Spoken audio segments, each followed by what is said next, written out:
Hello everyone, मेरा नाम है हर्ष कौशिक और ये मेरा फर्स्ट व्लॉग है। इस व्लॉग में we will do a leg day जिसमें मेनली हम स्क्वाट्स पे फोकस करेंगे।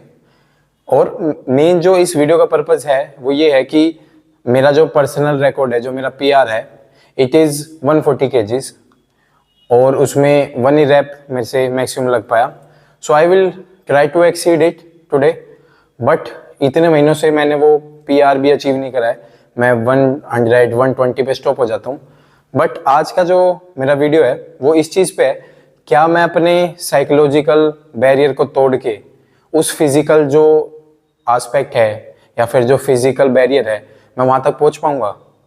क्योंकि जब भी हम कोई हैवी लिफ्ट की तरफ जाते हैं, एंजाइटी और या फिर घबराहट वो पहले स्ट्रक करती है एज़ कम्पेयर टू जो भी हमारा फिजिकल लिमिटेशन है। जब भी हम किसी भी लिफ्ट में, जैसे हम अगर डेड लिफ्ट कर रहे हैं, स्क्वाट्स कर रहे हैं, तो हमें अंदर की जो एंजाइटी महसूस हो रही है उस लिफ्ट को परफॉर्म करने से पहले, या जो हमारा जो साइकोलॉजिकल बैरियर पहले आ रहा है उसको रिमूव करना पड़ता है एज़ कम्पेयर टू जो फिजिकल है। वो तो बात की चीज़ है जब हम परफॉर्म करेंगे, पर उससे पहले जो हमारा साइकोलॉजिकल चीज़ है उसको हमें ओवरकम करना पड़ता है। सो आज की इस वीडियो में हम इस चीज़ पे ही वर्क करेंगे, क्या मैं उस 100 kg के पीआर को एक्सीड कर पाऊंगा टू 150 और more. So let's see how it goes.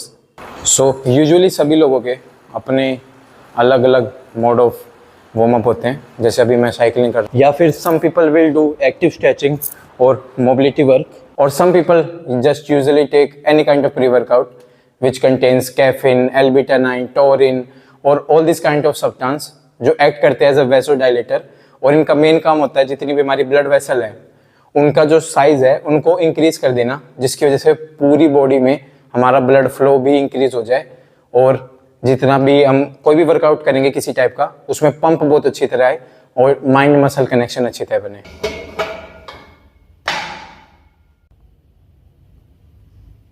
और मुझे पर्सनली ये पिंस बहुत ज़्यादा पसंद है, क्योंकि at a certain point of time अगर मुझसे वेट नहीं उठाया गया तो मैं इन पे वो छोड़ सकता हूँ और सेफली मैं यहाँ से बाहर आ सकता हूँ विदाउट एनी इंजरी।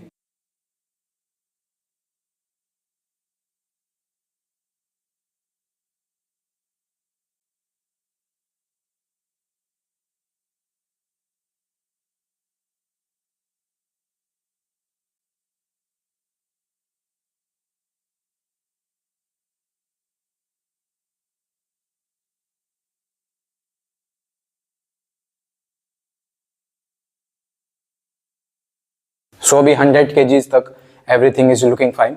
अब इसके बाद हम 120 kgs करेंगे, तो उसमें मैं ब्रेसिंग का यूज़ करूँगा, या फिर उसको हम साइंटिफिक भाषा में कहें तो वाल्साल्वा मैन्यूवर। मैं आपको सिंपल भाषा में समझाता हूँ क्या होता है। ये आपकी बॉडी है और जब भी आप एक्सेल करते हो तो ये हो जाता है बॉडी में, दिस विल हैपन। और इस फेज में अगर आपने एक्सेल भी कर रखा है प्लस आप वेट भी उठा रहे हो तो व्हाट विल हैपन, आपकी स्पाइन क्रश हो जाएगी जब हैवी वेट पे होगे। पर वाल्साल्वा मैन्यूवर कैसे काम करता है कि ये आपकी बोतल है, आपने इसमें हवा भरी और उसके बाद ऊपर से अपने ग्लोटिस को बंद करके उस हवा को अंदर ही ट्रैप कर दिया।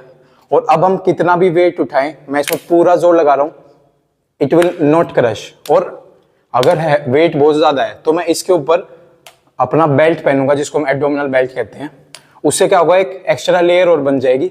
इसके बाद आप कितना प्रेशर लगाओ, स्पाइन पे इतना ज़्यादा लोड नहीं आएगा and it will not crush. So ये टेक्निक है जो हम यूजुअली यूज़ करते हैं हैवी वेट उठाते हुए, और मैं अब वो यूज़ करूँ।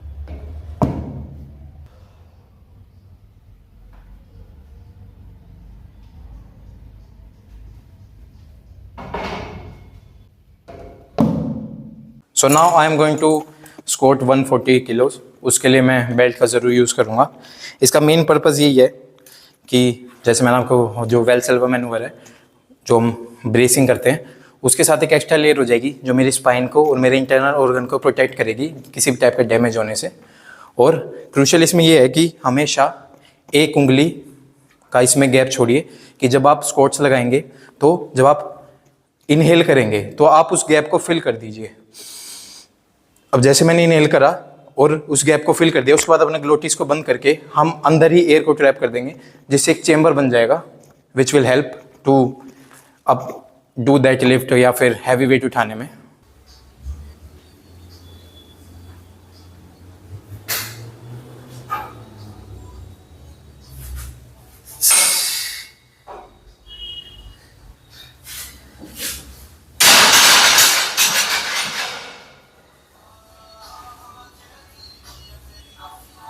So this is how these pin helps. मैं स्क्वाट तो परफॉर्म कर पाया पर उसको री रैक नहीं कर पाया। आई विल ट्राई इट अगेन, फिर से करेंगे थोड़ा सा रेस्ट लेके। इस टाइम कोशिश करेंगे कि टू री रैक।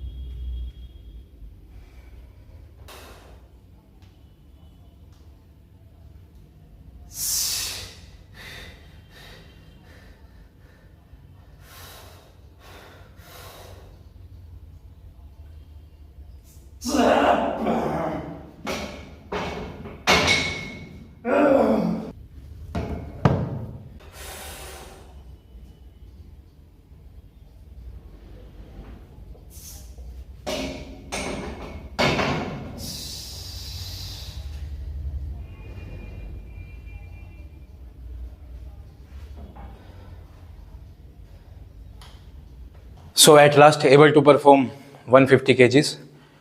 इतना डीप नहीं जा पाया, प्लस जब मैंने उसको री रैक करा felt a sense of blackout. थोड़ा सा अंधेरा छा गया था आँखों आगे। ये यूजुअली होता है क्योंकि जब हम बहुत ज़्यादा देर तक उस सांस को रोक देते हैं तो हमारा जो कैरोटिड आर्टरी है उससे ऊपर ब्लड ब्रेन की तरफ नहीं जाता है, जिससे ब्लैकआउट भी हो सकता है। सो एक नॉर्मल सी चीज़ है। सो ऐसे ही वीडियोज़ मैं बनाता रहूँगा and see you in next video. Peace out.